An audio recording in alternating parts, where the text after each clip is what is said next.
The Brown University shooting. At around 4:05 p.m. on December 13th, 2025, a routine Saturday afternoon at Brown University turned into a scene of horror. Shots rang out inside a classroom during final exams, and within minutes, 2 students were dead, 9 more were wounded, and a manhunt began that would grip the nation.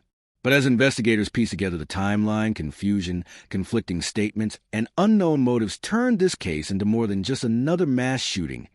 It became a mystery with unanswered questions.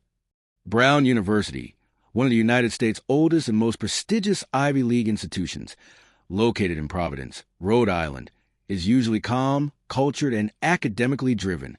On Saturday afternoon, students were attending final review sessions in the Bruce and Holly building, home to engineering and physics lectures. Families were preparing for the holidays, and campus life carried on until a single 911 call changed everything.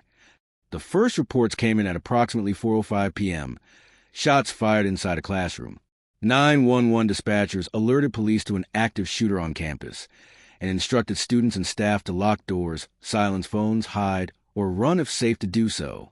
Within minutes, law enforcement flooded the area. Providence police, Brown University public safety officers, and federal agents worked to locate the shooter and evacuate students. Campus lockdowns and shelter-in-place orders spread to the Ivy League community like wildfire. Authorities confirmed that 2 students were killed in the attack. 9 others were wounded. 7 were reported stable. 1 remains in critical but stable condition, and 1 person has since been released from the hospital. Victims range from freshmen to graduate researchers, a cross-section of students studying, revising, and preparing for exams. Within campus community messages, morning flooded message boards, with classmates recalling the sounds of gunfire and frantic sheltering in libraries.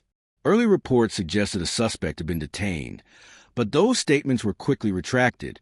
Law enforcement initially believed someone was in custody, then clarified that no suspect was confirmed at that time. Video footage was released showing a man walking near the scene, described as a male in his 30s, dressed in black, possibly wearing a camouflage mask. But even that image offered little clarity. A massive manhunt unfolded, with hundreds of officers scouring campus and neighboring streets, urging anyone with information to come forward. Hours into the investigation, updates continued to evolve. At one point, a person of interest was taken into custody in a nearby city based on a tip, but authorities emphasized this individual's status was preliminary and the investigation remained active. Officials were cautious, sharing limited details to protect the integrity of the ongoing probe. The shooting took place inside the Bruce and Holly Engineering building, a 7-story complex with classrooms filled with students and exam materials. Students described the scene as chaotic. Text messages warning of gunfire, students scrambling for shelter in classrooms and the library, and faculty urgently trying to calm and protect everyone inside. One viral video captured students crouching behind shelves, shielding themselves as loud bangs echoed close by. Emergency responders eventually entered with SWAT teams, directing students to safety. Confusion plagued the early hours of the investigation. Initial statements about a suspect in custody were contradicted by law enforcement. Police admitted they didn't yet have clear video footage of the shooter inside the building, meaning critical parts of the incident remain unverified. Questions remain about how the shooter entered the classroom. Doors were reportedly unsecured, but the room required badge access. These discrepancies fueled public concern and frustration for transparency. The Brown University community went into lockdown, sheltering students and staff for hours. Families gathered anxiously outside campus perimeters. Prayer vigils and emergency reunions unfolded on sidewalks as updates trickled in.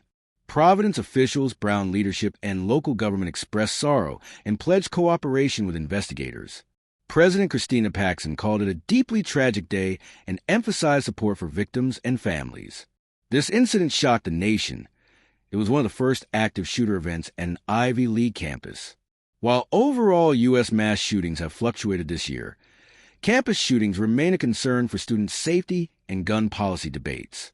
Authorities continue to investigate motive, suspect identity, and whether the shooter acted alone. As Brown University and Providence continue to work toward closure and accountability, Many questions remain unanswered. Who carried out the attack? Why was this classroom targeted? And will we ever have a clear picture of what unfolded in those terrifying minutes? We will continue updating this story as new information becomes available. If you have video or first-hand accounts, contact local authorities or trusted news outlets. For now, our thoughts are with the victims, the injured, and the entire Brown community.